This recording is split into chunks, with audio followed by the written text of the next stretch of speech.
My name's Kelly. I'm an employee here at Web Equipment, and we're going to be going through the process of rebuilding a joystick that is basically worn out. The universal's just really worn, and so we're going to replace that, and we're going to rebuild the actual joystick handle itself, put a new micro switch in with the new rubber boots to protect, keep the weather off the U-joint and keep the weather out of the top of the handle here. Moisture, snow, whatever may get in there, dirt and dust. So we're gonna get started on that and show you guys how to go about rebuilding one. And we're gonna start first of all by taking this old piece off here that actually has the universal joint on it. And we have one here that's rebuilt, ready to go on. So anyway, we'll start by taking the screws out here, which is usually just 2 Allen screws. And sometimes when you do this, these little poppets will actually pop out of the valve here, but I think these may stay in, hopefully.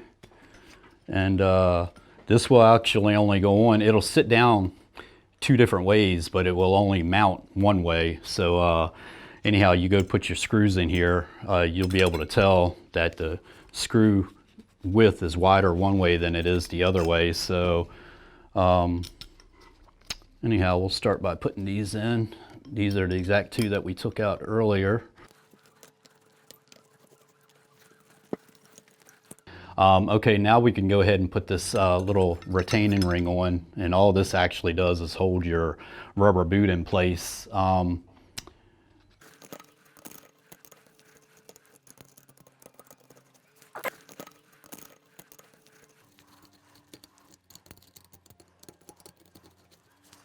Okay, and that's the way that pretty much sits in there.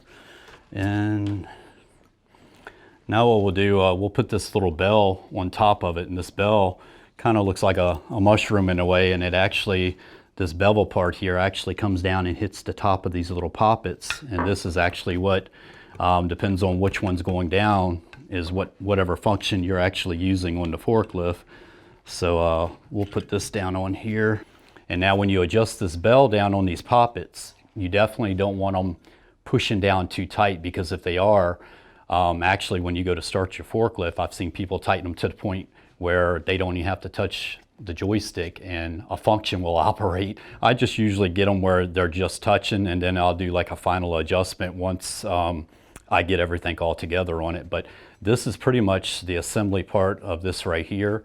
There again, it's got a little bit of play in it, but I really won't do a final adjustment on it till I get the joystick handle and everything going here. But now that we have this done, we'll set this to the side, and I'm gonna go ahead and start with the assembly of the handle and the micro switch. Okay guys, well we're gonna go ahead and start assembling this joystick, and we'll start by putting this little micro switch in the holder here. And sometimes this little holder is a little bit tighter than the actual switch. Sometimes you might have to do a little prying apart of it, but this one's fitting pretty well. You just want to make sure the switch is all the way, bottomed out, and your wires are good and straight and everything like that. And then after you do that, you can actually run your wires through your handle here for your joystick. I usually bend the wires up just a tad, so when you run it through here, you can actually grab them with a little pair of like needle nose or something like that. Sometimes you gotta mess around with them a little bit just to get them to come up through here.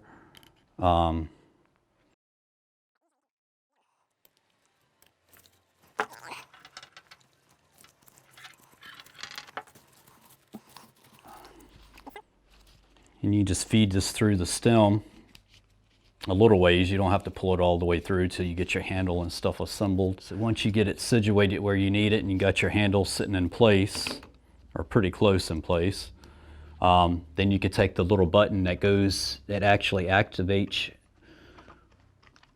your micro switch, and always make sure that it's working like it's supposed to. Then you could take your other handle half, and it should go right together. Okay. I got this one started finally.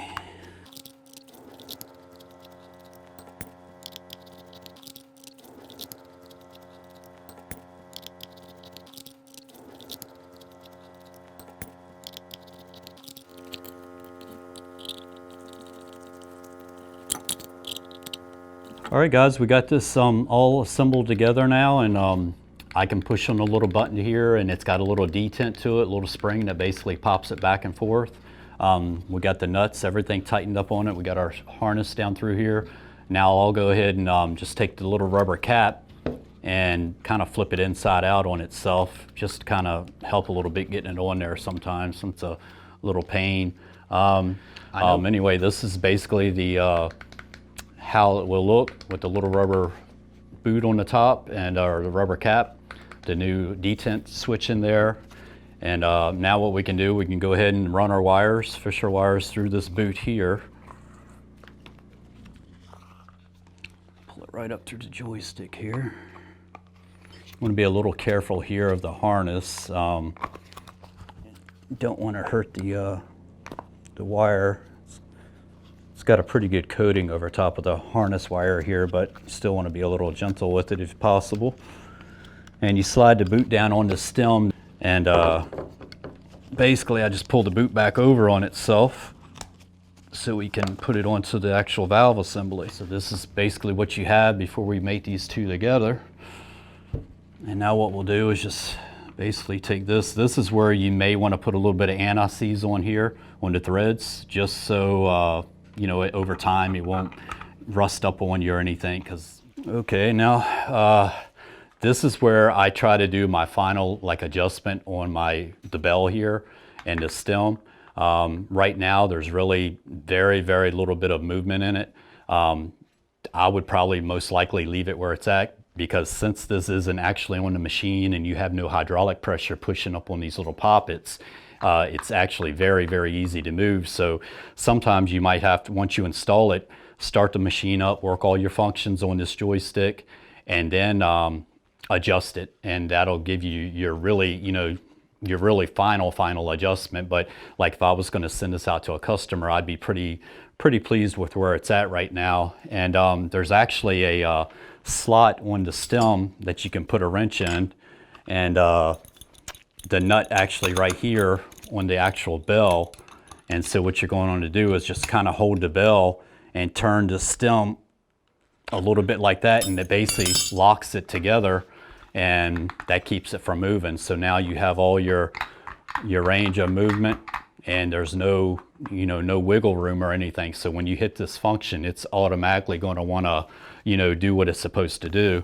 Now earlier, from what I was telling you guys earlier about this one screw right here with this little wire keeper underneath of it, this wire will actually go underneath of this one here. So now's the time where you want to take this back out. Right.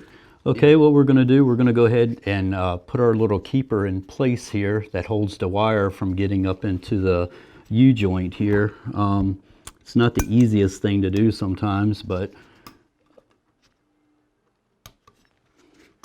and there again, this basically just holds this wire in place to keep it from getting up into the poppets or the U-joint or something like that. And before you tighten it all the way, which it doesn't really singe down on the wire really tight, it just kind of holds it in place. So there is a little wiggle room with it, but I make sure that when I move it, that I have plenty of movement where it's not going to pull the wire tight. So once I see that it's pretty decent, or I can even snug it a little bit more, I'll go ahead and tighten this down.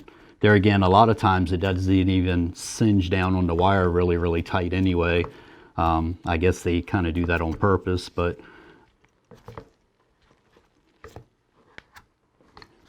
okay.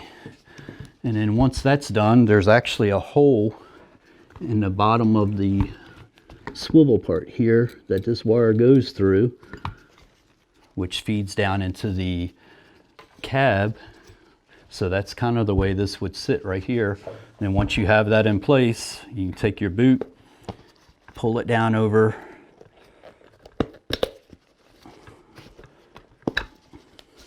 like that. And so this is our complete joystick handle. It's got all new working parts inside here, new stem, micro switch, and so forth, and it's basically ready to bolt down in the machine and hook up your wires. And there again, this is electric over hydraulics, so when you use your function, all your hydraulics work, and when you need to, say, tilt your carriage left or right on the front of the machine that your forks are attached to, you just push this button, go left or right, and that'll activate that part there. But this is a nice, tight joystick. Anyway, this is a complete unit, and I know they can sell the whole unit. You can buy pieces to rebuild your own, or we can rebuild one and send to you. So anyway, this is the long and short of it. Okay guys, I'm Kelly with Web Equipment. That was the basic procedure of rebuilding the joystick. And again, if you need any parts, whether it be new or used, just give us a call. And if you have any questions on the process of rebuilding this, you can go on our website also. And again, we appreciate you for watching, and thanks a lot.